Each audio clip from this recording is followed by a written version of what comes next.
Look at her. Ethan Cross's voice sliced across the silent hotel ballroom, dripping with contempt. Still pretending to be something she's not. Still lying to everyone, including herself.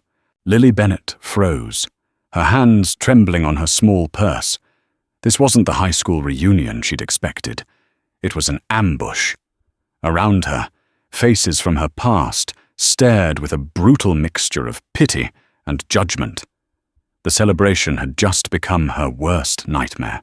Ethan stood in the center like a prosecutor, his new wife, Sabrina, beside him with a smug smile. "You want to know the truth about Lily Bennett?" Ethan continued, his voice growing louder. "She's been telling people she married some rich guy. But look at her. Look at those fake designer clothes from the outlet mall. Look at that cheap jewelry trying to pass for real diamonds." The crowd murmured. Someone whispered, "I knew something was off." Lily felt her chest tighten. This wasn't how tonight was supposed to go. She had come here feeling confident, happy, and ready to show everyone how well she was doing. Leo had offered to come with her, but she wanted to face her past alone. Now she realized how wrong she had been. She told everyone she lives in a mansion now. Ethan laughed bitterly. "But I know the truth. After our divorce, she was living in a tiny apartment, working 3 jobs just to pay rent. She was so desperate, so broken, that she would have done anything to escape that life." "That's not true," Lily whispered, but her voice was too quiet to carry over Ethan's accusations. Sabrina stepped forward, her red dress gleaming under the lights. "She's been catfishing some poor man online, pretending to be someone she's not. It's actually sad when you think about it. She's so desperate for validation that she's created this whole fake life. I saw her last month at the discount grocery store," said Julia Walsh, their former class president. "She was using coupons and looked like she hadn't slept in days. I felt so sorry for her that I almost said hello, but she looked embarrassed to be seen." The lies stung because they contained just enough truth to be believable. Yes, Lily had shopped at discount stores during the hardest times after her divorce. Yes, she had worked multiple jobs. But that was before Leo. That was before everything changed. "The woman I married was real," Ethan said, wrapping his arm around Sabrina. "She didn't need to pretend or lie about who she was. She didn't try to trap me with fake pregnancies or emotional manipulation." Lily's eyes widened. "I never—" "Oh, you never?" Ethan cut her off. "What about the time you claimed you were pregnant just to get me to stay? What about all those tears and threats when you found out about Sabrina? You tried everything to keep me trapped in that miserable marriage." The room was completely silent now. Lily felt like she was drowning. Every face around her showed either pity or disgust. These people who once knew her as the quiet girl who got good grades and helped organize school events now saw her as some desperate, manipulative woman. "She probably hired an actor to pretend to be her husband for social media photos," Sabrina suggested. "I've heard of people doing that. It's really pathetic." "That would explain why no one has actually met this mysterious billionaire husband," added Tom Raines, Ethan's former football teammate. "I mean, come on. Lily Bennett married a billionaire, the same girl who wore the same 3 outfits in high school because her family couldn't afford more clothes." The weight of their judgment pressed down on her chest. Lily looked around the room, desperately searching for even one friendly face, but everyone seemed convinced by Ethan's performance. They had made up their minds about her before she even walked through the door. "I think we should feel sorry for her," said Michelle Carter, speaking in that fake, sweet voice Lily remembered from high school. "She's clearly having some kind of mental breakdown, creating fantasy lives, pretending to be rich, lying about everything. It's actually concerning. The saddest part Ethan said, his voice now dripping with false concern, is that she actually believes her own lies. She's so deep in this fantasy that she can't see reality anymore. Lily, honey, we all know you're struggling. We all know you're alone. You don't have to keep pretending. Lily opened her mouth to defend herself, to tell them the truth, but the words wouldn't come. How could she explain that her life had completely changed? How could she convince them that Leo was real, that their love was real, when everything Ethan said sounded so plausible to people who only knew her past struggles? Maybe we should call someone, suggested another classmate, like a counselor or something. She clearly needs help. No, Lily finally managed to say, her voice stronger now. I don't need help. I need all of you to stop believing his lies. Ethan laughed. Still fighting reality, I see. Lily, everyone here cares about you. We want to help you get back to the real world. This fantasy you've created isn't healthy. The crowd pressed closer, their faces full of concern that felt more like mockery. Lily realized that Ethan had planned this perfectly. He had spent months, maybe longer, planting seeds of doubt about her new life. He had turned her former classmates into an audience for her public humiliation. Please, she whispered, backing toward the wall. Just leave me alone. We can't leave you alone when you're clearly in crisis, Sabrina said sweetly. As your friends, we have an obligation to help you face the truth. Lily felt trapped. The ballroom that had once held happy memories of prom and graduation now felt like a courtroom where she had already been found guilty. The chandelier light seemed harsher, the wall seemed closer, and the faces around her seemed more hostile with each passing second. She closed her eyes and thought of Leo. He had warned her that coming alone might be a mistake. He had offered to accompany her, but she had insisted she could handle seeing Ethan again. She had been so confident in her new life, so sure that nothing her ex-husband could say would affect her.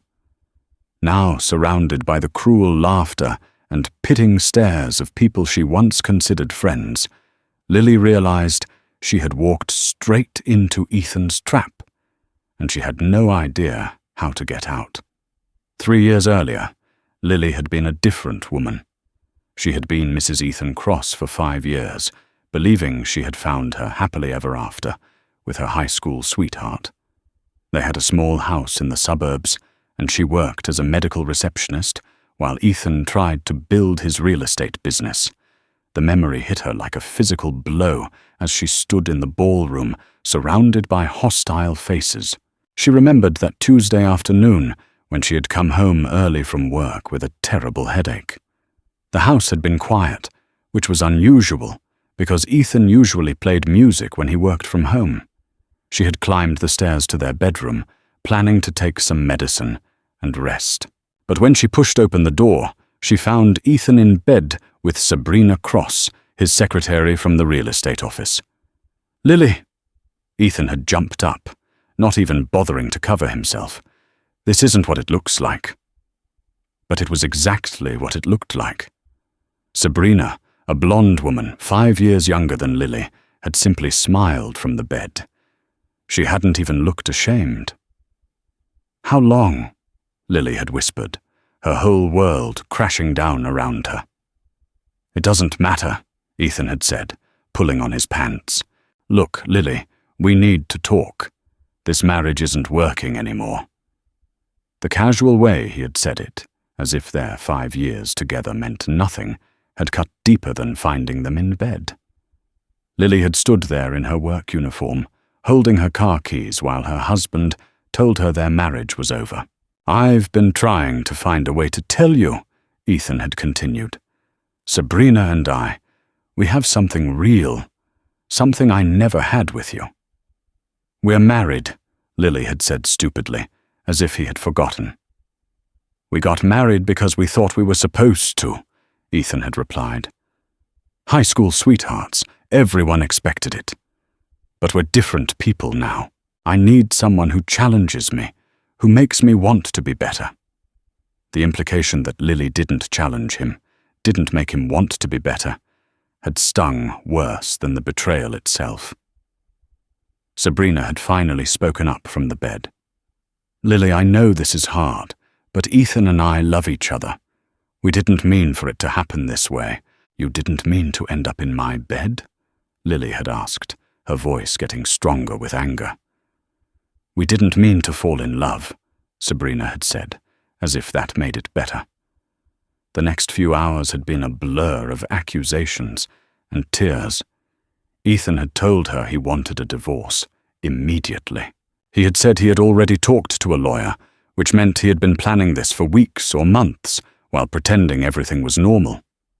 "I'll be fair about the house and everything," he had said, as if he was being generous. "But I think it's best if you move out as soon as possible. Sabrina and I need space to figure out our future." "Our house," Lily had said. "This is our house." "My name is on the mortgage," Ethan had replied coldly, "and I make most of the money. Be realistic, Lily.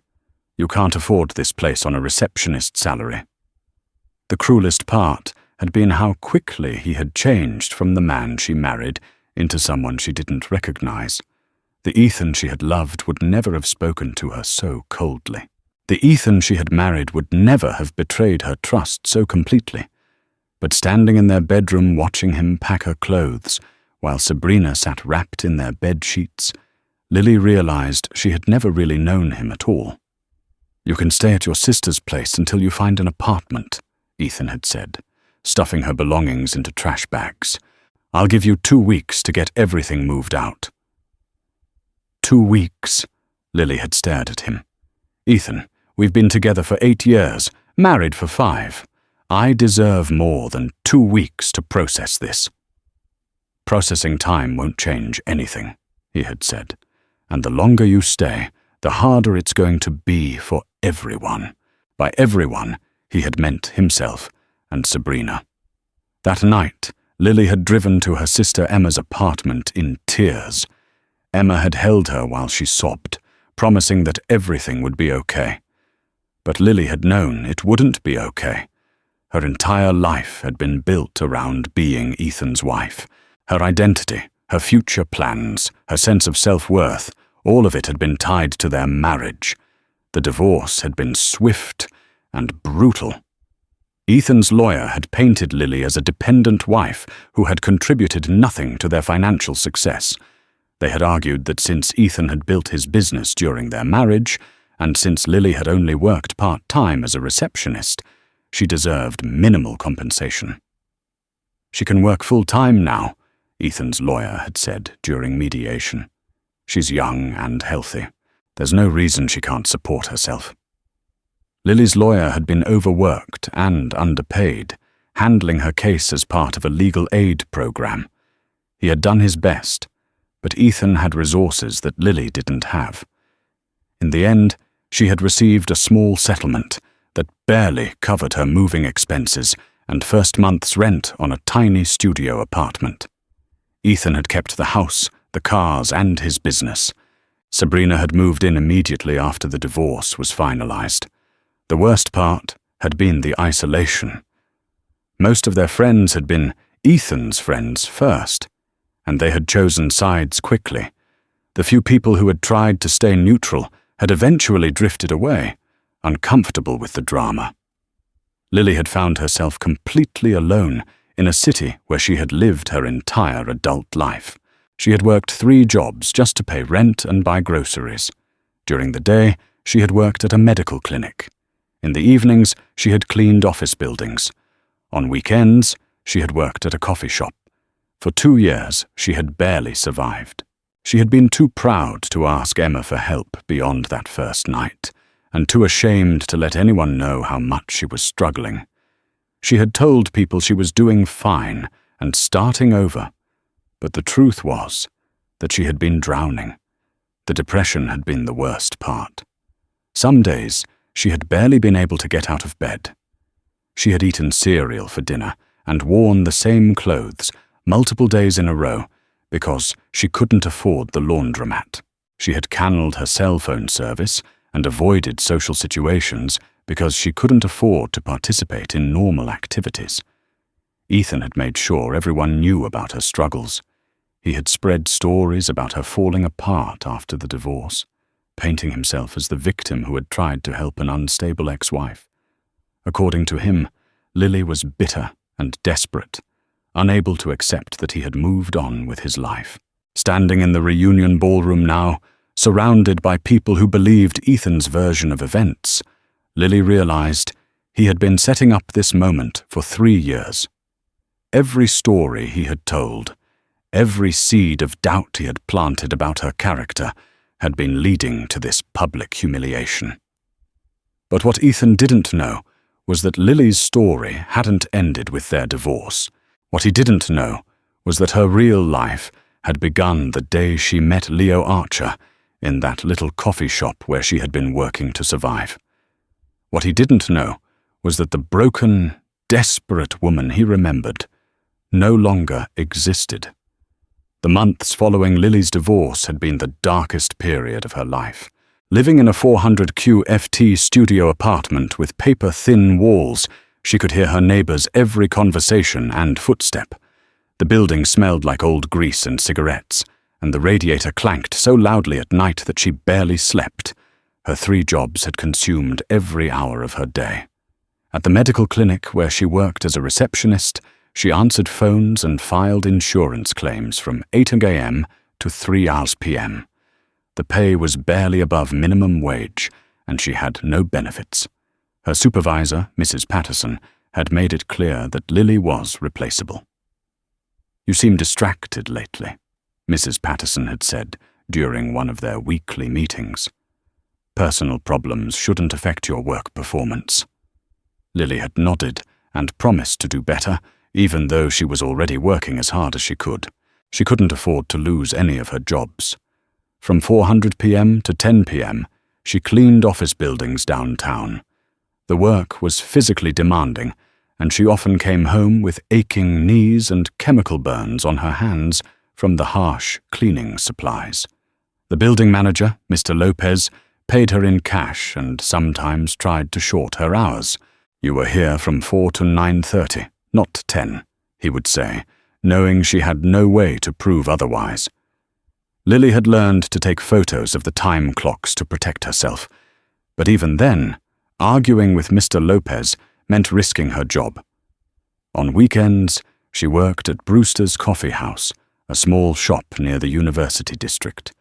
The owner, Mrs. Chin, was kinder than her other bosses, but the pay was mostly tips, which meant her income fluctuated wildly depending on how busy they were. The worst part wasn't the physical exhaustion or the financial stress. The worst part was the isolation. Emma had tried to stay in touch, calling regularly and inviting Lily to family dinners, but Lily had been too ashamed to accept help. She had told Emma she was doing fine, that she just needed time to get back on her feet. "You don't have to be so independent all the time," Emma had said during one of their phone calls. "Mum and Dad would help you if you asked.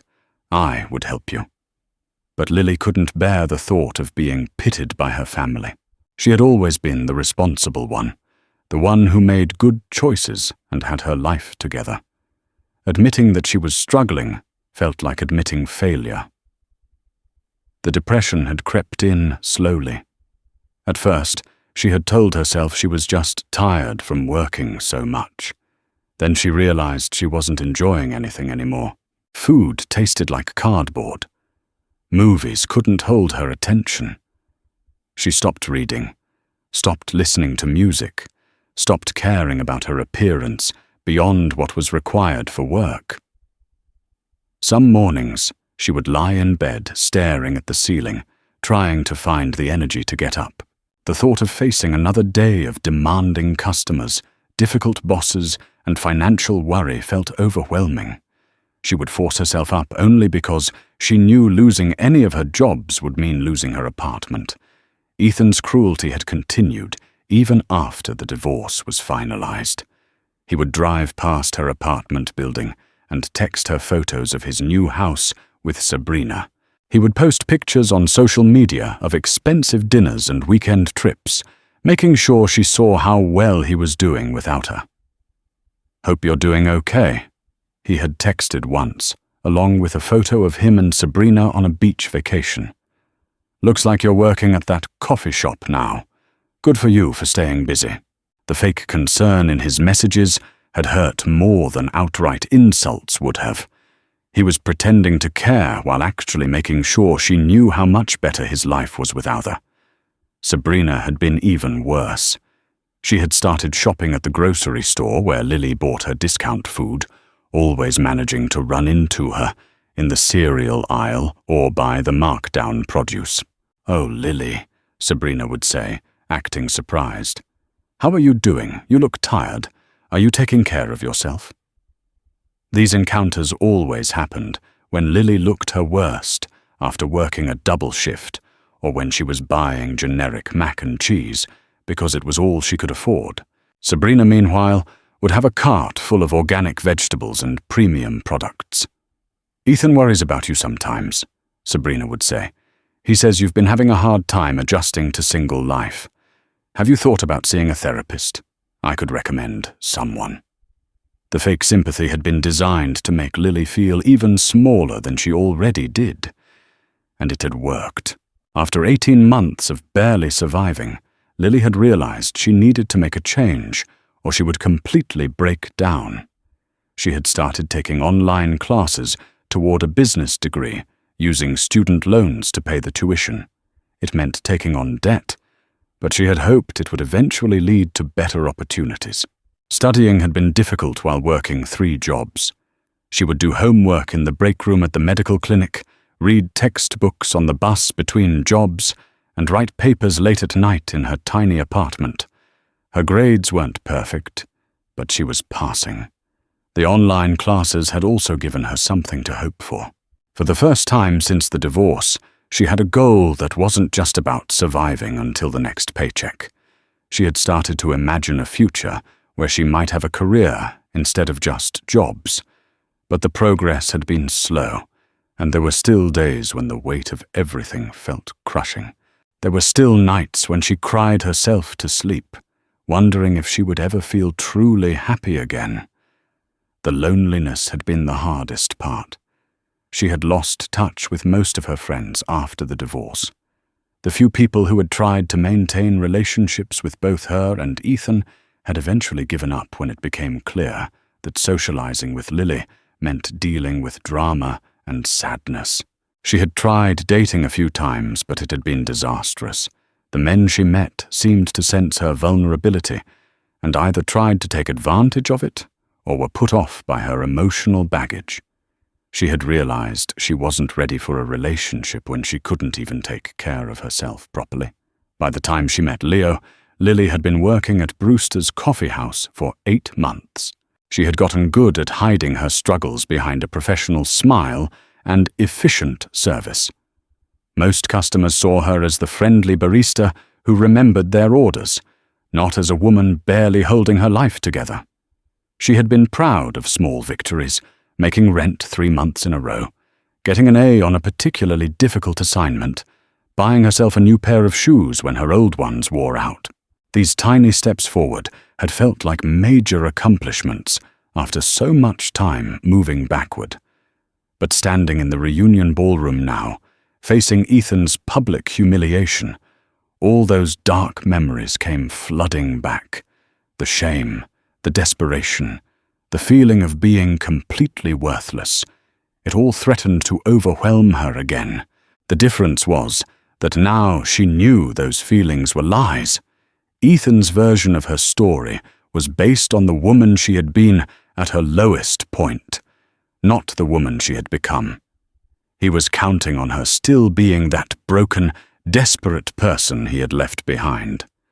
What he didn't know was that meeting Leo hadn't just changed her circumstances. It had changed her entire understanding of her own worth. Leo Archer had walked into Brewster's coffee house on a rainy Thursday morning in March, exactly 18 months ago. Lily remembered the exact date because it was the anniversary of her divorce being finalized, and she had been having one of her darker days. She had been working the morning shift alone because Mrs. Chin's other employee had called in sick.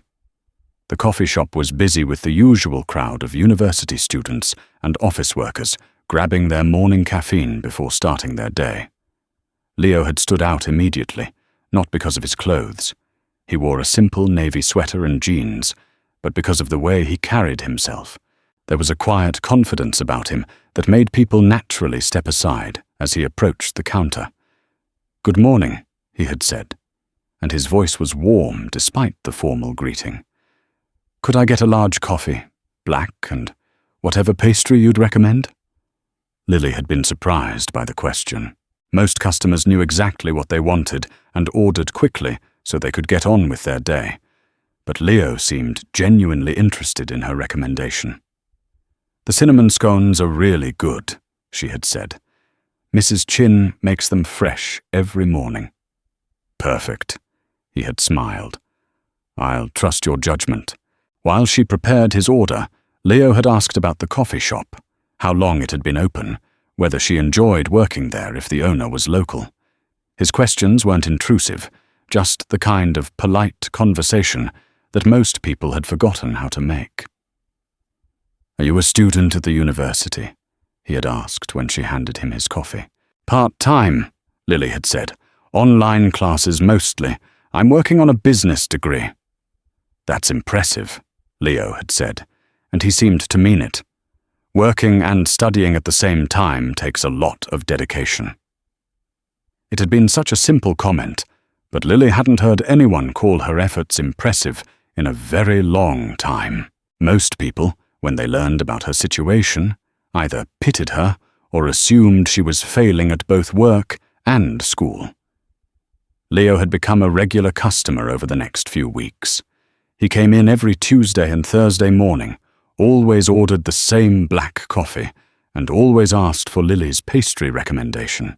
They had developed an easy rapport, chatting about her classes, the weather, books they were reading. Lily had learned that he worked in technology, traveled frequently for business, and had recently moved to the city. He never talked about his work in detail, and she had assumed he was probably a software developer or consultant, successful enough to afford daily coffee shop visits, but not wealthy enough to be shopping anywhere fancier than Brewster's. After about a month of regular visits, Leo had asked if she would like to have dinner with him. "I know a place that serves excellent pasta," he had said. "Nothing fancy, but the food is authentic and the atmosphere is relaxed." Lily had been tempted, but also terrified. She hadn't dated anyone seriously since her divorce, and she wasn't sure she was ready. "I should probably mention," she had said carefully, "that I'm recently divorced, like very recently. I'm not sure I'm ready for anything complicated." Leo had nodded thoughtfully. "Would it help if I promised to keep things simple? Just dinner between friends who enjoy talking to each other?" Something about the way he said it had convinced her to say yes. Their first dinner had been at a small Italian restaurant, where the owner greeted Leo by name and insisted on sending out extra courses for the beautiful lady. The food had been incredible. But what Lily remembered most was how easy it had been to talk to Leo. He had asked about her studies, her goals for the future, her thoughts on everything from movies to politics. But he had also listened to her answers. He had asked follow-up questions that showed he was paying attention, not just waiting for his turn to talk. "What kind of business are you hoping to start eventually?" he had asked over dessert. Lily had hesitated. She had never told anyone about her business ideas because they seemed too ambitious for someone in her situation. "I've been thinking about event planning," she had said finally.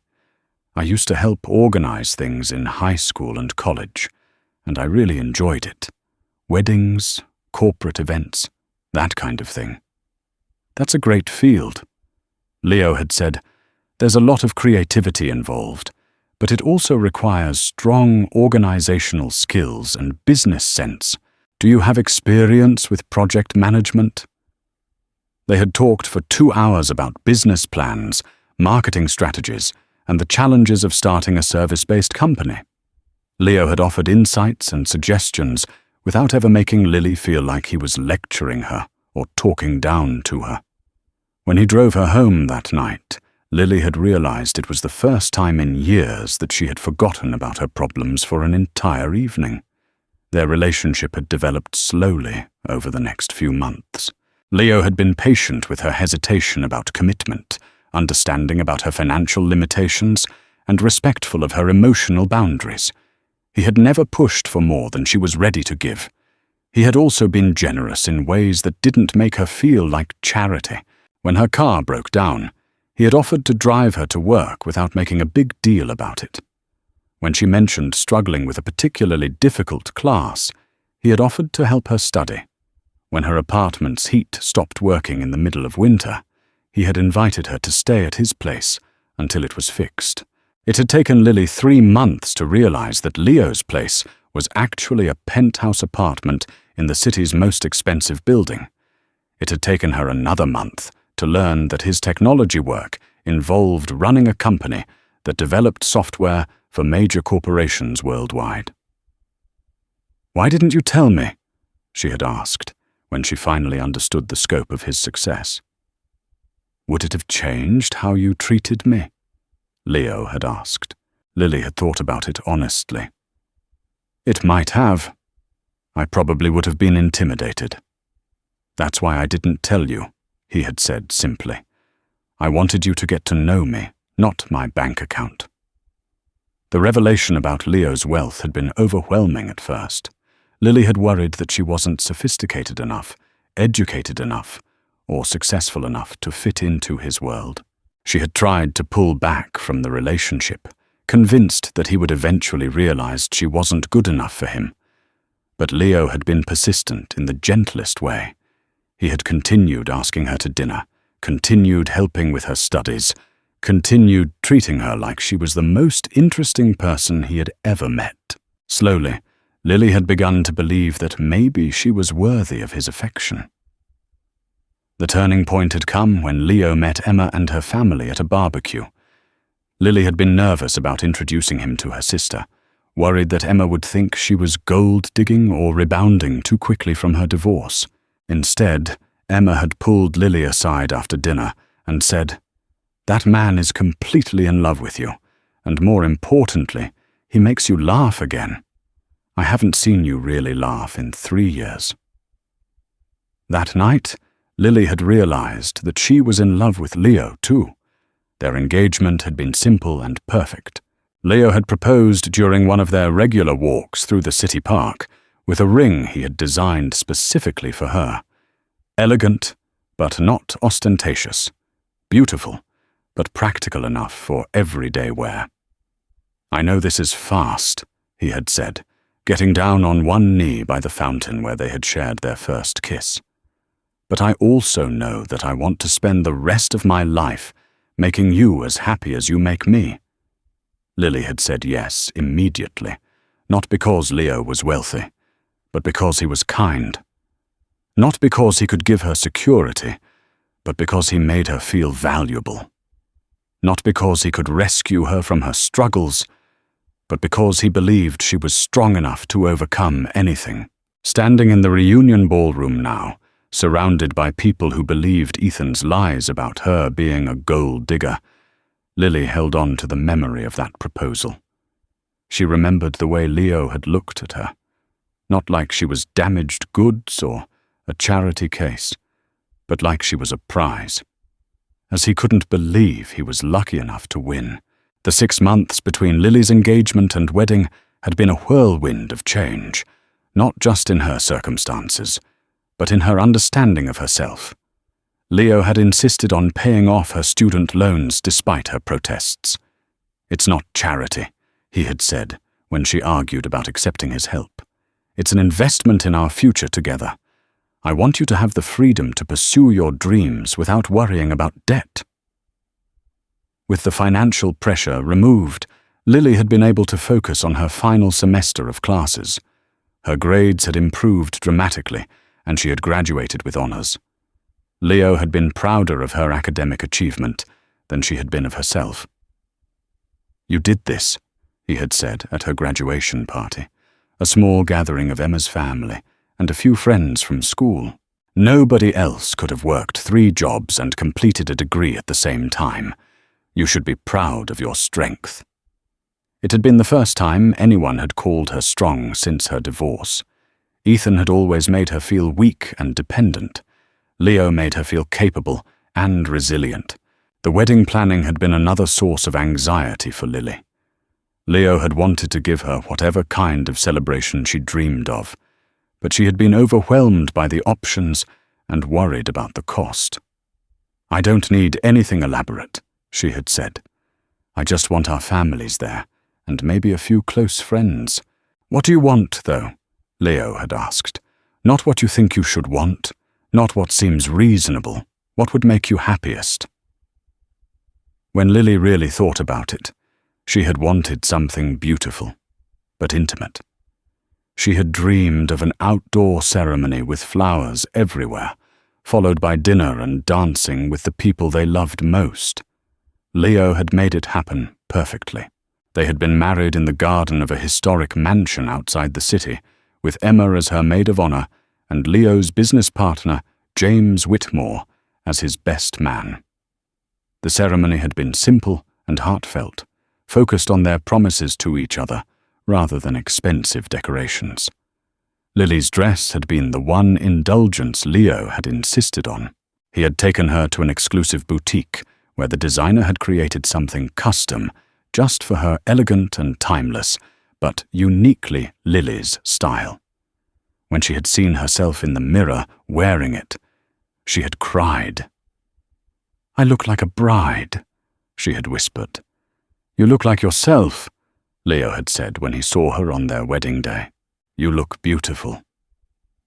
The reception had been magical. They had danced to songs that meant something to them, eaten food they had chosen together, and celebrated with people who truly wanted them to be happy. Emma had given a toast that made everyone cry, talking about how she had watched her sister transform from someone who had lost hope into someone who radiated joy. "Leo didn't rescue Lily," Emma had said. "He just reminded her who she already was." After the wedding, Leo had surprised Lily with a honeymoon in Tuscany. She had never been to Europe, had never imagined she would have the opportunity to travel somewhere so beautiful. They had spent 2 weeks exploring small towns, eating incredible food, and talking about their future. "I want you to know," Leo had said one evening, as they watched the sunset from their villa's terrace, "that none of this is about changing you or fixing you. You were never broken, Lily. You were just in a situation that didn't allow you to flourish." Coming home to their life together had been another adjustment. Leo's penthouse apartment was now their home, and Lily had struggled with feeling like she belonged in such an elegant space. Everything was beautiful and expensive, from the furniture to the art on the walls. "It doesn't feel like me," she had confessed to Leo after a few weeks of marriage. "Then let's make it ours," he had said. "Change whatever you want. Add whatever would make you comfortable. This is your home now." Together, they had redecorated several rooms to reflect both of their personalities. Lily had added color and warmth to the modern minimalism Leo preferred. They had hung photos from their wedding and honeymoon alongside Leo's collection of contemporary art. She had installed a reading nook by the windows where she could study for the additional certifications she was pursuing in event planning. Leo had also encouraged Lily to start her own business sooner than she had planned. With his support, both emotional and financial, she had launched Lily Events 6 months after their wedding. Her first client had been a college friend who needed help planning her engagement party. "I can't afford much," the friend had said apologetically. "That's okay," Lily had replied. "Let's focus on making it beautiful within your budget." The party had been a huge success, and word had spread quickly through their social network. Within 3 months, Lily had more clients than she could handle alone. Leo had helped her hire 2 assistants and rent office space in a building downtown. The business had grown rapidly, partly because of Lily's talent and work ethic, but also because Leo's connections in the corporate world had provided opportunities for larger events. He had never pushed his colleagues to hire her, but when they saw the quality of her work, they had started recommending her to others. "I don't want people to think I'm only successful because of my husband," Lily had worried during the early days of the business. "Anyone who works with you for 5 minutes will know better," Leo had assured her. "Your success is your own." He had been right. Lily's clients praised her creativity, organization, and ability to manage complex events smoothly. She had developed a reputation for being able to handle any crisis calmly and finding solutions that kept everyone happy. The financial security had been life-changing, but the emotional transformation had been even more significant. Lily had rediscovered parts of herself that had been buried during her marriage to Ethan and the difficult years after their divorce. She had started painting again, a hobby she had abandoned in college. Leo had converted one of the spare bedrooms into an art studio for her, stocking it with supplies and encouraging her to explore her creativity. She had also reconnected with old friends who had drifted away during her darkest period. With confidence and stability restored, she had been able to reach out and rebuild relationships that had been damaged by her isolation and depression. Most importantly, she had learned to see herself through Leo's eyes. He treated her like she was intelligent, capable, and valuable. He asked for her opinions on everything from business decisions to what they should have for dinner. He celebrated her achievements and supported her through challenges. "You make me want to be better," she had told him on their first anniversary. "You make me happier than I ever thought possible," he had replied, now standing in the reunion ballroom, while Ethan tried to convince everyone that she was still the desperate, broken woman he had divorced. Lily felt the strength that Leo had helped her rediscover. She was no longer the person who could be destroyed by cruel words and public humiliation. She was Leo's wife, but more than that, she was herself again. The confidence Leo had nurtured in her rose up like armor against Ethan's attacks. She straightened her shoulders and prepared to defend herself, knowing that no matter what happened in this room, she would go home to a man who loved her completely. What she didn't know was that Leo was already on his way to stand beside her. 2 weeks before the reunion, Lily had stood in the closet of their penthouse bedroom, staring at the invitation that had arrived in their mail. Lincoln High School class of 2010, 15-year reunion. The envelope had been forwarded from her old address 3 times before reaching her. "You don't have to go," Leo had said, reading over her shoulder. "You don't owe these people anything." Lily had turned the invitation over in her hands. Part of her wanted to throw it away and pretend she had never received it. The thought of seeing Ethan again made her stomach twist with anxiety, but another part of her wanted to face her past with her head held high. "I think I need to go," she had said finally. "Not for them, but for me." Leo had studied her face carefully. He had learned to read her expressions over the past 18 months, and he could see the determination building in her eyes. "Then we'll go together," he had said. "No," Lily had replied quickly.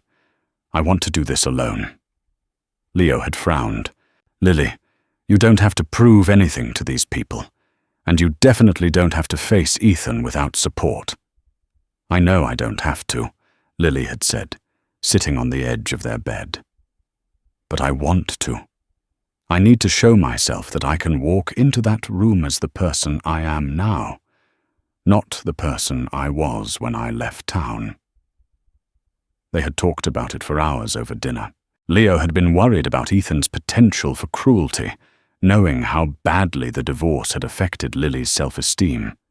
He had also been concerned about the practical aspects, Lily driving alone to a hotel an hour away, being in an unfamiliar place without backup if things went badly. "What if I came with you but stayed at the hotel?" Leo had suggested. "That way, you could face everyone on your own terms, but I'd be nearby if you needed me." Lily had been touched by his concern, but she had felt strongly about going alone. "I spent 3 years feeling like a victim," she had explained.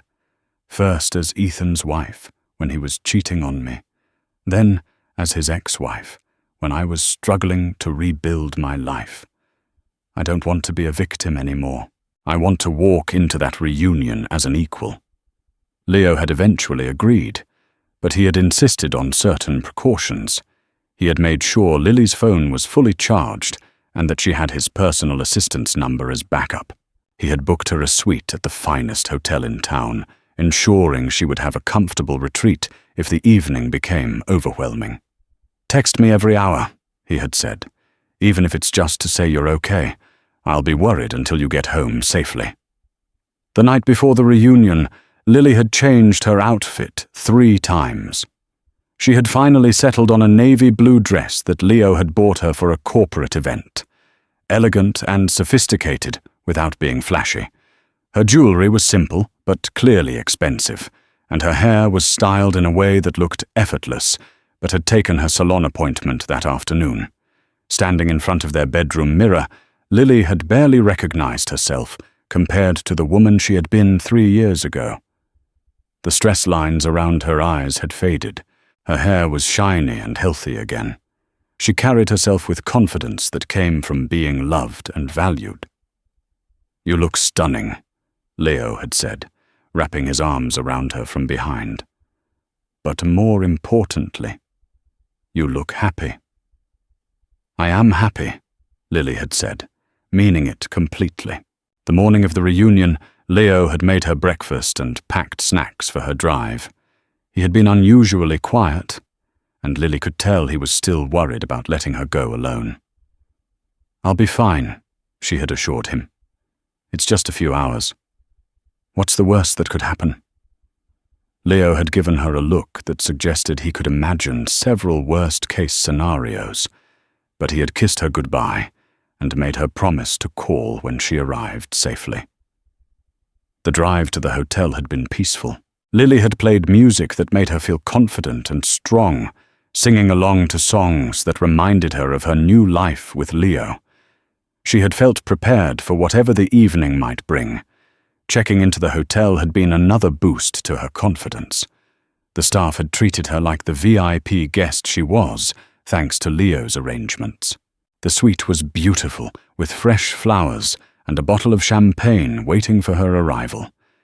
Getting ready for the reunion had felt like putting on armor. Each piece of clothing, each stroke of makeup, each spritz of perfume had been chosen to present the best version of herself. She had wanted everyone to see that she had not just survived her divorce, she had thrived. Walking into the hotel ballroom, Lily had felt ready for anything. She had expected some awkward conversations, and maybe a few uncomfortable moments with Ethan. She had prepared herself for questions about her new life and marriage. What she hadn't prepared for was an ambush. Looking back now, she realized there had been warning signs. The way conversations stopped when she entered rooms. The way former classmates had looked at her with pity rather than curiosity. The way Ethan and Sabrina had been positioned near the entrance as if they were waiting for her. But in her confidence and happiness, Lily had missed the signs. She had interpreted the stares as surprise at how well she looked, not as judgment based on stories they had already heard. She had thought the whispers were normal reunion gossip, not specific rumors about her supposed desperation and lies. Now standing in the center of the ballroom, while Ethan systematically destroyed her reputation, Lily understood that this had been planned. He had spent months, maybe years, preparing for this moment. He had wanted her to come to the reunion feeling confident, so that her public humiliation would be more complete. The cruelest part was that Ethan had used her genuine love for Leo against her. He had taken the most beautiful thing that had ever happened to her meeting and marrying Leo, and twisted it into evidence of her supposed deception and desperation. But as the crowd continued to stare at her with pity and judgment, Lily held on to the truth that Ethan couldn't destroy. She was loved, she was valued, she was strong, and Leo, who had wanted to protect her from exactly this situation, was probably at home wondering why she hadn't texted him in over an hour. What Lily didn't know was that Leo's worry had already driven him to track her phone's location. What she didn't know was that he was already in his car, driving toward the hotel as fast as legally possible. What she didn't know was that her rescue was already on the way. The crowd around Lily had grown larger as more people were drawn to the drama. She could see faces she recognized from high school people who had once been friendly acquaintances, now looking at her with mixture of pity and disgust. "The sad thing is," Ethan continued, his voice carrying easily across the ballroom, "she's so deep in this fantasy that she actually believes it herself. Look at that dress probably rented for the evening. Look at that jewelry, decent knockoffs, but you can tell if you know what to look for." Lily's hand instinctively went to the necklace Leo had given her for their 6-month anniversary. It was a simple strand of pearls, but she knew they were real and had cost more than most people's monthly salary. But how could she prove that without sounding defensive and desperate? "I've been tracking her social media," Sabrina chimed in, holding up her phone. "Look at these photos she's been posting. That's not even her house. You can tell because the furniture changes between pictures. She's clearly using other people's photos to create this fake lifestyle." The crowd pressed closer to look at Sabrina's phone. Lily wanted to explain that their penthouse had been redecorated several times as she made it more comfortable, but she knew anything she said would sound like excuses. "And this car," Sabrina continued, swiping through photos. She posted a picture standing next to this expensive car, claiming it's hers. But look at the reflection in the window. You can see she took the photo from the sidewalk. She doesn't even have keys to it. The observation was partially true. Leo owned several cars, and Lily often took pictures with them when they were out together, but she rarely drove them herself because she preferred her more modest SUV for daily errands. To the crowd, though, Sabrina's explanation seemed much more plausible than the truth. "The most pathetic part," said Jessica Morales, their former class vice president, "is that she's trying so hard to make us believe this fantasy. Like, why not just be honest about your situation? There's no shame in struggling after a divorce. There is shame in lying about it," added Robert Kim, who had been captain of the debate team, "especially when you're trying to deceive some innocent man online. That's actually criminal fraud, isn't it?" The accusation hung in the air like a physical blow. Lily opened her mouth to defend herself, but Ethan spoke over her. "I've been worried about that too," he said, his voice full of fake concern. "If she's catfishing someone, claiming to be rich when she's actually desperate, that's a serious crime. The FBI investigates that kind of online fraud."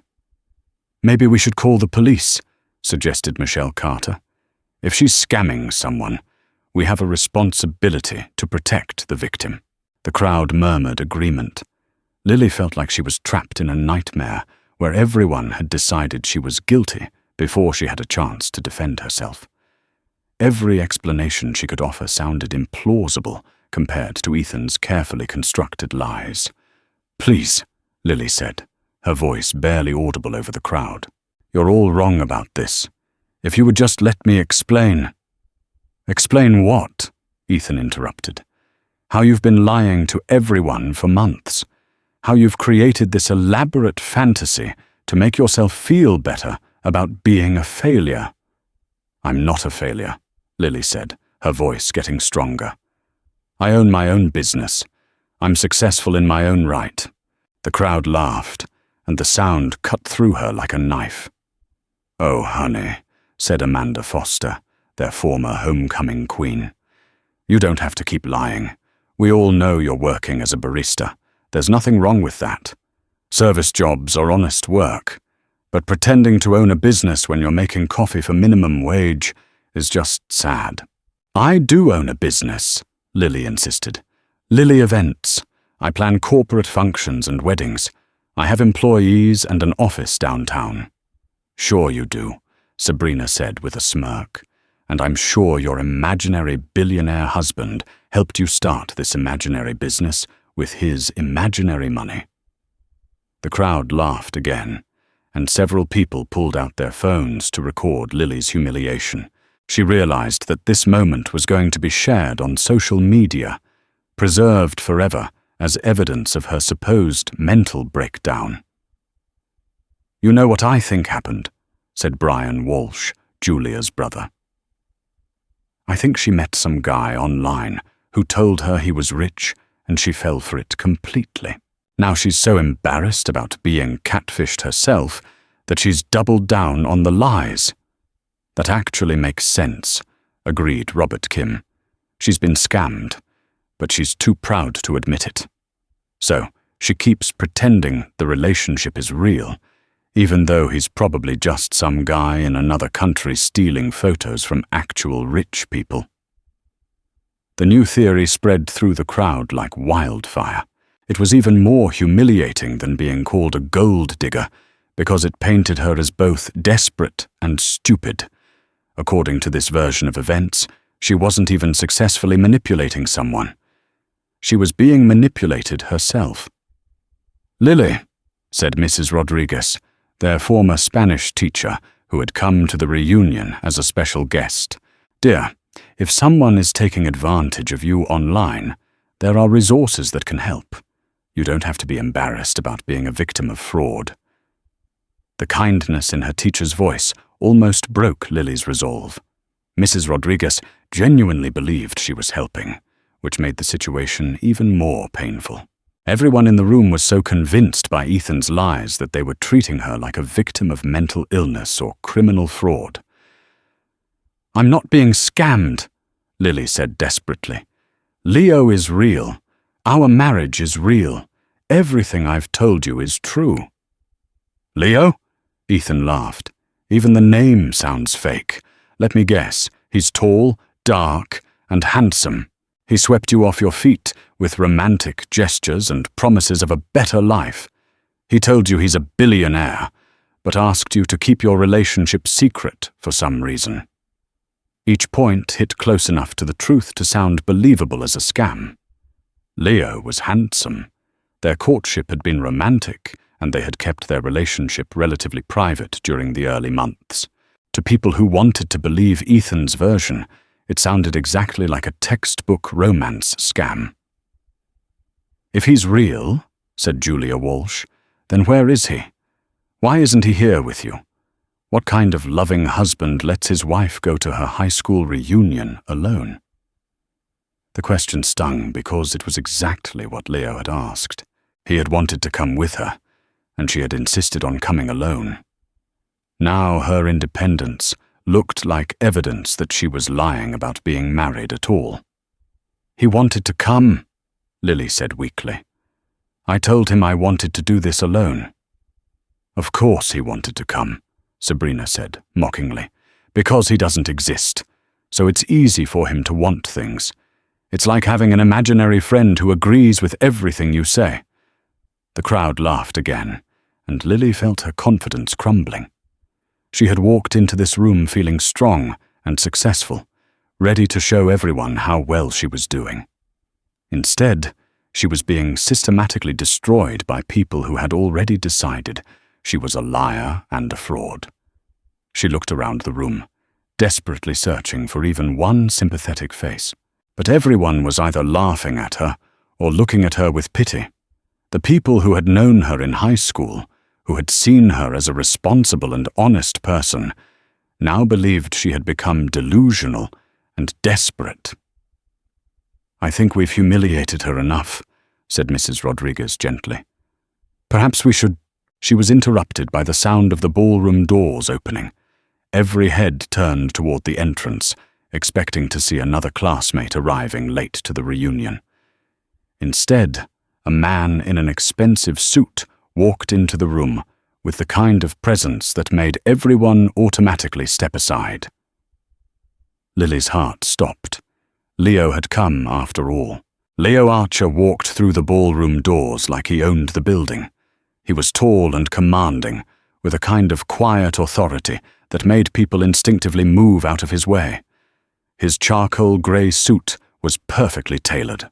His black hair was styled without looking overdone, and his dark eyes swept the room until they found Lily's face. The ballroom, which had been buzzing with cruel laughter moments before, fell completely silent. Leo's expression was calm, but Lily could see the steel in his eyes. She had seen that look once before, when a contractor had tried to cheat her during the early days of her business. Leo had been polite and professional, but utterly ruthless in protecting what mattered to him. Right now, what mattered to him was his wife. "I'm sorry I'm late, darling," Leo said, walking directly to Lily and taking her hand. His voice carried easily across the silent room, and it held the kind of educated authority that came from boardroom presentations and business negotiations.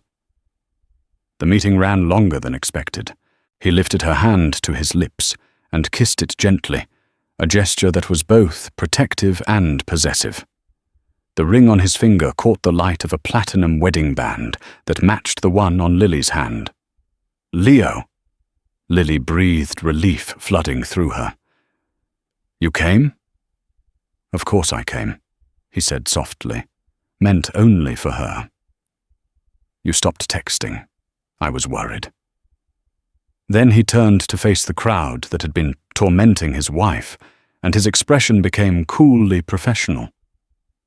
"I don't believe we've been introduced," he said, extending his hand toward Ethan. "I'm Leo Archer, Lily's husband." The gesture was perfectly polite, but there was something in Leo's tone that made it clear he knew exactly what had been happening. Ethan hesitated for a moment, then shook his hand. "Ethan Cross," he said, trying to maintain his confident demeanor. "Lily's ex-husband." "Ah," Leo said simply, but the single syllable conveyed volumes. "I've heard about you." The crowd was still staring, trying to process what they were seeing. Leo was obviously real, obviously wealthy, and obviously devoted to Lily. Their entire narrative about her being a desperate liar was crumbling before their eyes. But Ethan wasn't ready to give up. "Well, this is unexpected," Ethan said, forcing a laugh. "I have to admit, we were all starting to think Lily was making you up. She's been posting pictures and telling stories, but you never seem to show up anywhere." Leo's smile was polite and dangerous. "Lily and I value our privacy. We don't feel the need to document every moment of our lives for social media validation." The comment was delivered with surgical precision. It pointed out that Ethan and Sabrina were the type of people who needed constant public attention, while Leo and Lily were secure enough in their relationship to keep it private. "Of course," Ethan said quickly, "privacy is important. It's just that some of the stories seemed a little elaborate, like the thing about owning a business and living in a penthouse. You know how people sometimes exaggerate their success." Leo's expression didn't change, but something shifted in the air around him when he spoke. His voice was conversational, but everyone in the room could feel the underlying steel. "Lily Events is one of the most sought-after event planning companies in the city," he said. "My wife has planned corporate functions for several Fortune 500 companies, including my own. She has a waiting list of clients and had to hire additional staff to keep up with demand." He paused, letting that sink in. "As for our living situation," Leo continued smoothly, "we have a penthouse in the Meridian Tower, a house in the Hamptons, and a villa in Tuscany. But I'm curious about why you would assume my wife was exaggerating her success." Do you have some reason to doubt her integrity?" The question hung in the air like a challenge. Leo had turned the tables completely, instead of Lily having to defend herself against accusations of lying. Ethan now had to explain why he had been spreading rumors about her character. Sabrina stepped forward, trying to help her husband recover. "We weren't trying to spread rumors," she said sweetly. "We were just concerned about Lily. Some of the things she was claiming seemed too good to be true, and we worried she might be having some kind of episode." Leo's gaze shifted to Sabrina, and she actually took a step backward. "How thoughtful of you to be concerned about my wife's mental health," Leo said, his tone so polite it was almost mocking. "I'm sure that concern has nothing to do with the fact that you're the woman who destroyed her previous marriage." The crowd gasped. Leo had just publicly identified Sabrina as Ethan's affair partner, stripping away any pretense that she had moral authority to judge anyone else's behavior. "Now wait just a minute," Ethan said, his face wreathing. "That's ancient history. Sabrina and I fell in love. And yes, the timing was unfortunate. But the timing," Leo interrupted, "was when you were still married to my wife, which makes your concern about her current happiness seems somewhat insincere." Leo's command of the situation was absolute. He wasn't raising his voice or making threats, but everyone in the room could feel his power. This was a man who was accustomed to winning, who had built an empire through intelligence and strategy. "Look," Ethan said desperately, "I don't know what game you're playing here, but—" "Game?" Leo's eyebrows rose slightly. "Mr. Cross, I'm not playing anything. I'm simply wondering why you felt it was appropriate to publicly humiliate my wife at what should have been a pleasant social gathering." The crowd was starting to shift uncomfortably. What had seemed like justified concern about Lily's mental state now looked like cruel bullying orchestrated by her ex-husband and his wife. Leo reached into his jacket and pulled out his phone. "Perhaps we should clear up any remaining confusion about our circumstances." He tapped the screen a few times, then held up the phone so the crowd could see it. On the screen was a photo from their wedding. Lily in her custom gown, Leo in his tuxedo, both of them radiant with happiness.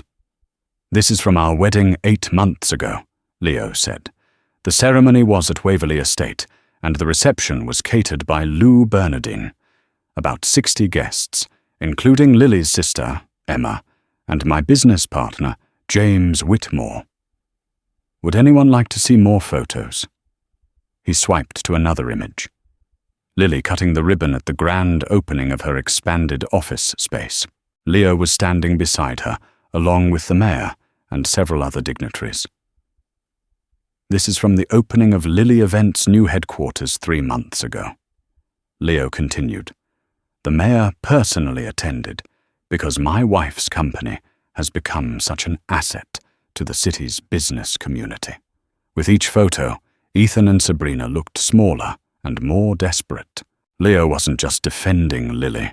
He was systematically proving that every accusation they had made was not only false, but malicious. "Now," Leo said, putting his phone away and looking directly at Ethan, "I think you owe my wife an apology." Ethan's face had gone from red to pale as Leo's evidence mounted. The crowd around them was murmuring, and Lily could see the moment when public opinion shifted. People who had been laughing at her moments before now looked ashamed and uncomfortable. "I think there's been a misunderstanding," Ethan said weakly.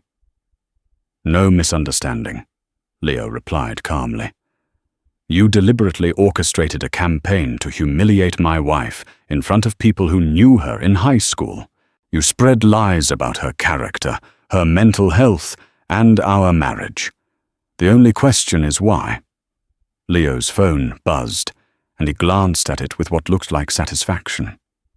"Actually," he continued, "I think we're about to get some answers to that question." He touched his screen and held up the phone so everyone could see. On it was what appeared to be a financial document. "This is interesting," Leo said, his tone conversational. "It seems that Cross Real Estate filed for bankruptcy protection last month. According to these court documents, Mr. Cross owes approximately $2 million to various creditors." Ethan's face went white. "How did you get those documents?" "They're public record," Leo said mildly. "Anyone can access bankruptcy filings. I had my assistant pull them during my drive here tonight." He swiped to another document. "This one is particularly interesting. It shows that your house, the one you kept after your divorce from Lily, is in foreclosure. The bank is going to repossess it next month." Gasps rippled through the crowd.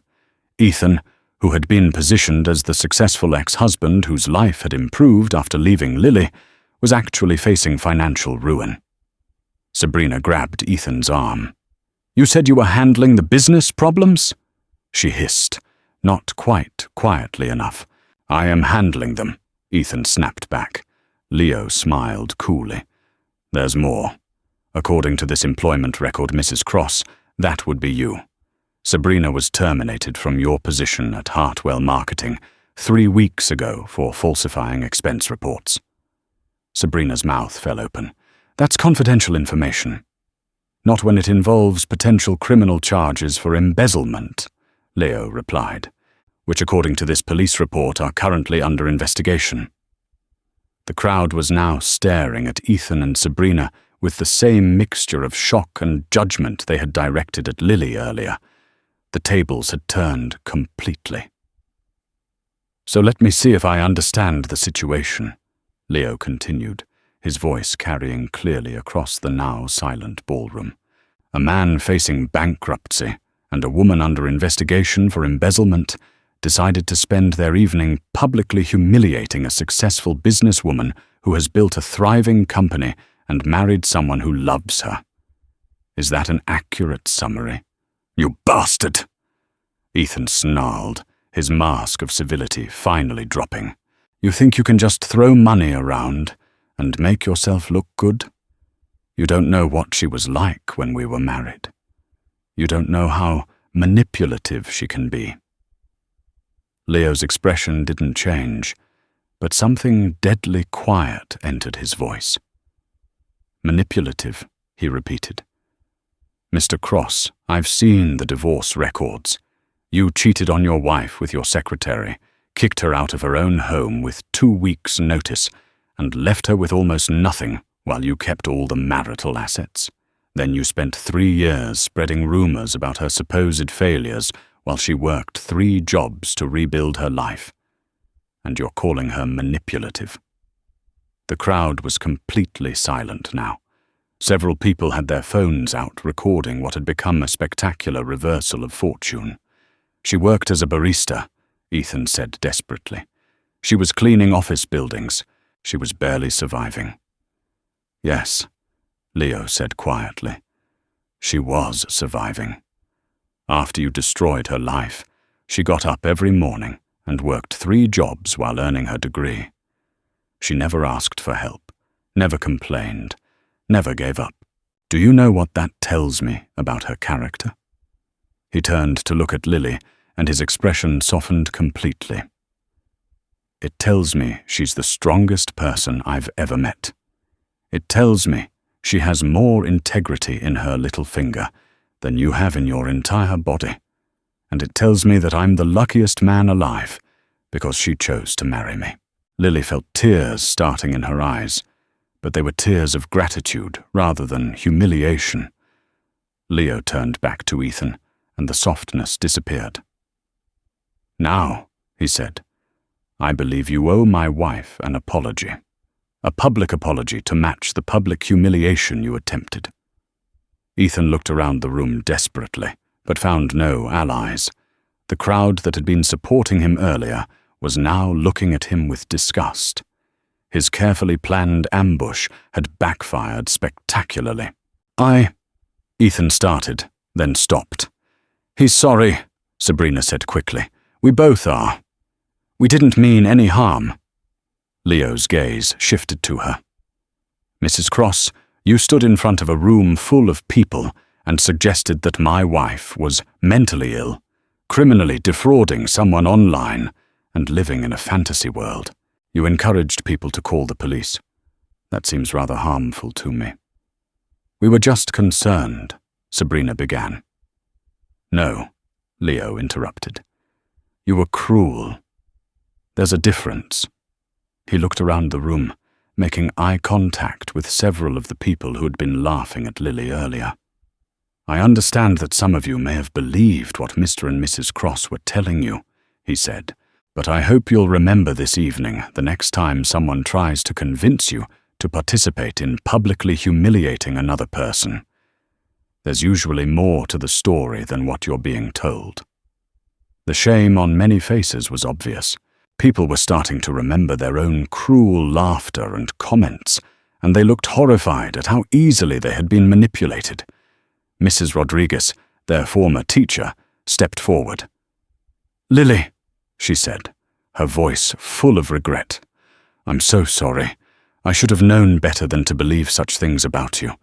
You were always one of my most honest and hard-working students." "It's okay, Mrs. Rodriguez," Lily said softly. "You were trying to help."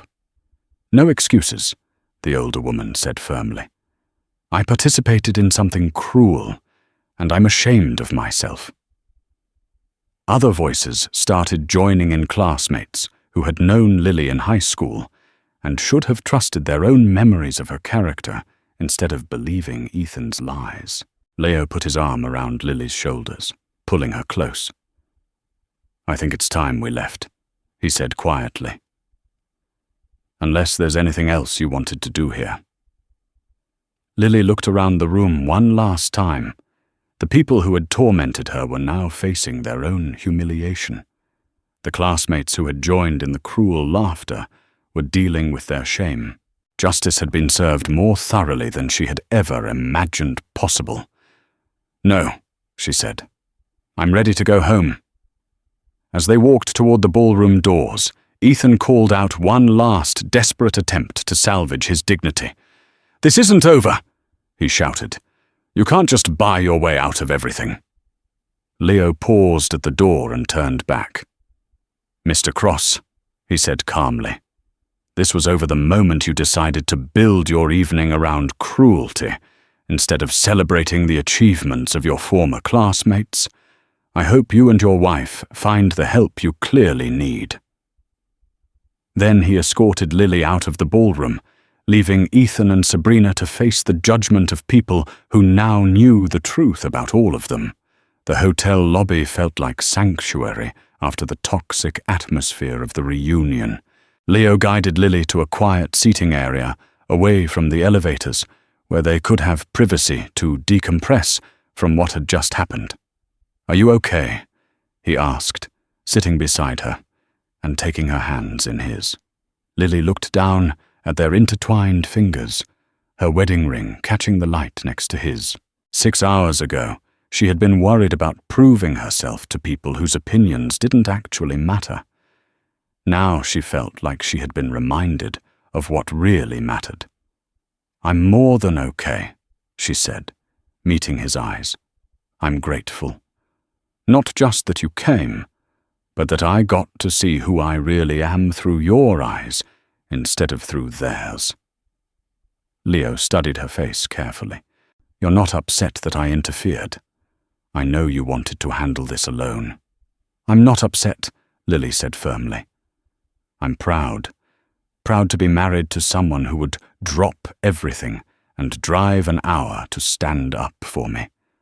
Proud to be with someone who saw through Ethan's manipulation immediately."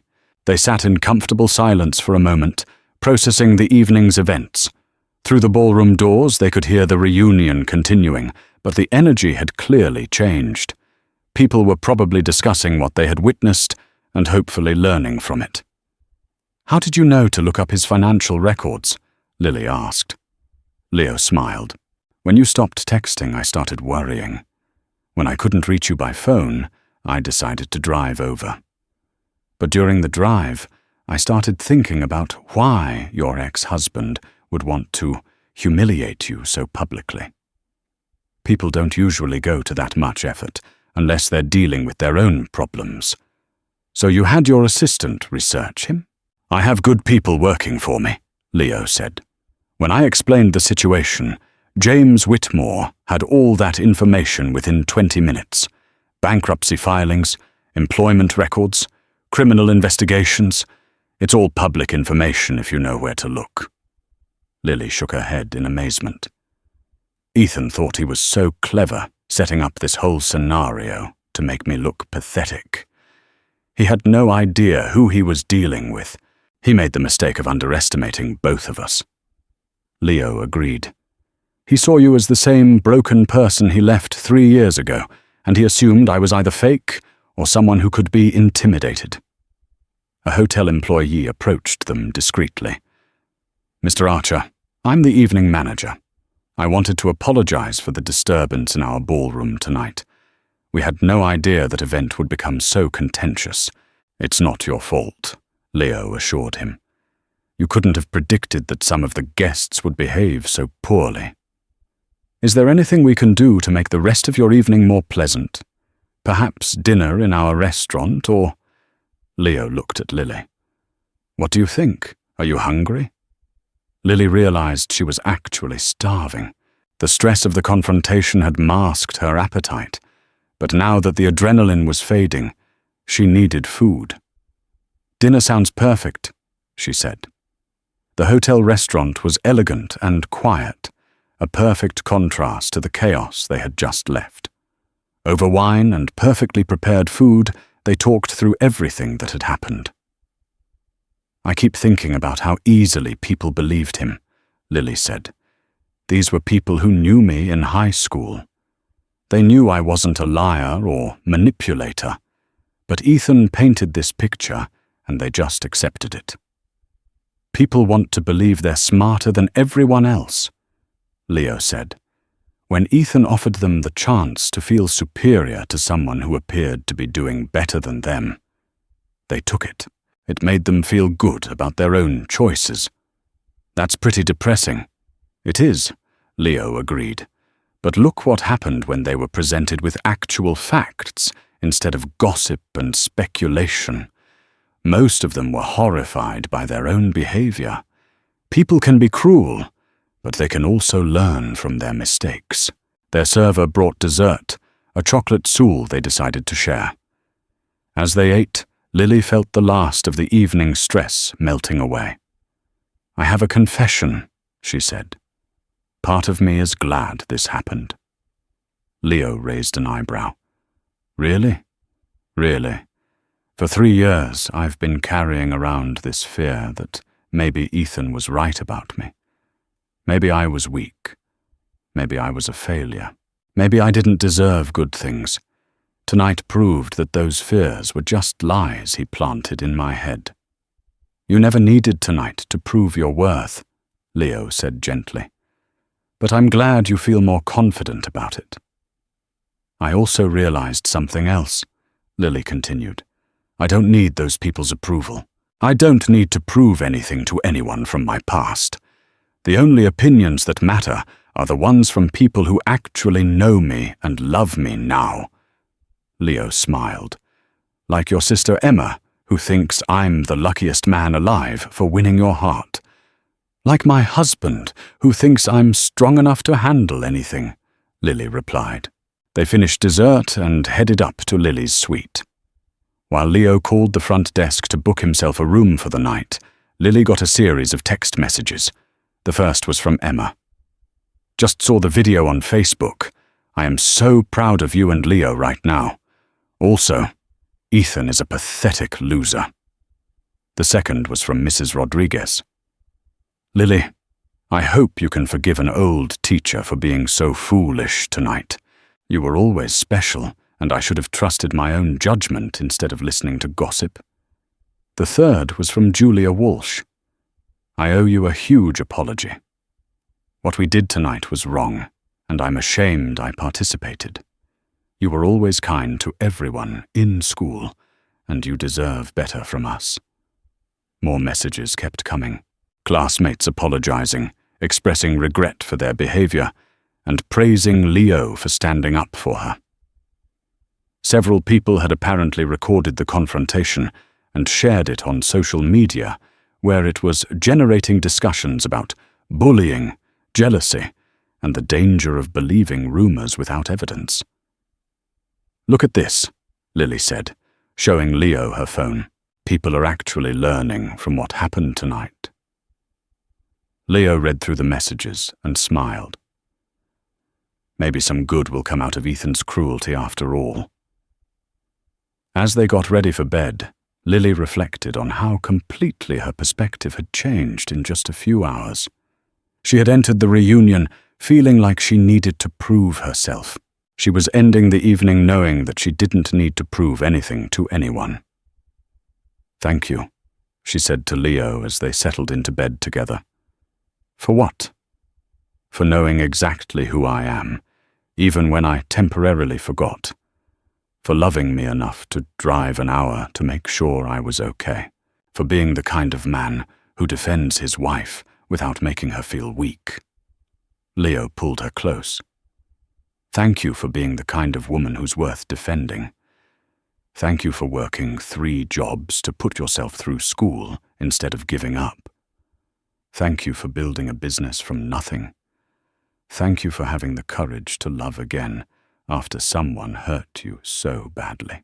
They fell asleep, holding each other, both knowing that what had started as an attempt to humiliate Lily had instead become a celebration of their love and partnership. The next morning brought more messages, not just from classmates, but from potential clients who had seen the social media posts about Lily events and wanted to hire her company. The reunion disaster had accidentally become the best marketing campaign her business had ever received. "Look at this," Lily said, showing Leo her phone over breakfast. 3 new inquiries for corporate events and a request to plan a wedding for someone who saw the video and was impressed by how I handled the situation. Leo laughed. "Ethan's plan to destroy your reputation ended up growing your business instead." "Should I feel sorry for him?" Lily asked. "He's lost everything. His business, his house, his reputation." Leo considered the question seriously. "You can feel sorry for him without excusing his behavior. He made choices that led to consequences, but that doesn't mean you have to hate him forever." "I don't hate him," Lily realized. "I actually feel free of him. For 3 years, he's been this dark voice in my head, telling me I wasn't good enough. After last night, I can't hear that voice anymore." They drove home together, Lily's car following Leo's as they returned to their real life. As they pulled into the parking garage of their building, Lily felt like she was seeing everything with new eyes. Their penthouse apartment wasn't just beautiful, it was theirs. The business she had built wasn't just successful, it was hers.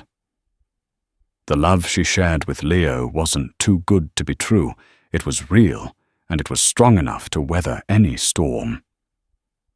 That evening, they had dinner with Emma and her family. Over takeout pizza and wine, they told the story of the reunion and its aftermath. Emma's children, Lily's nephews, listened wide-eyed to the tale of Uncle Leo rescuing Aunt Lily from the mean people. "It's like a fairy tale," said 80-year-old Miguel, "but with phones and hotels instead of castles. The best fairy tales," Lily said, ruffling his hair, "are the ones that happen in real life." 6 months later, Lily Events was featured on the cover of a business magazine as one of the city's fastest-growing companies. The article mentioned her inspiring story of rebuilding her life after divorce and creating success through determination and hard work. Ethan and Sabrina had moved away after their various legal and financial problems became public knowledge. Lily heard through the grapevine that they were living with Sabrina's parents and trying to start over in another state. She genuinely hoped they would learn from their mistakes and build a better life for themselves. The reunion video still occasionally surfaced on social media, usually accompanied by discussions about karma, the danger of judging others, and the importance of standing up for the people you love. Lily had become an inadvertent symbol of resilience, and Leo had become the example of what a supportive partner should look like. But more than any public recognition or business success, what mattered most to Lily was the quiet moments with Leo. The morning coffee conversations, the walks through their neighborhood, the planning of their future together. She had learned that the best revenge wasn't public vindication or seeing your enemies fall. The best revenge was living so well that your past couldn't touch your present. And she was living very well indeed.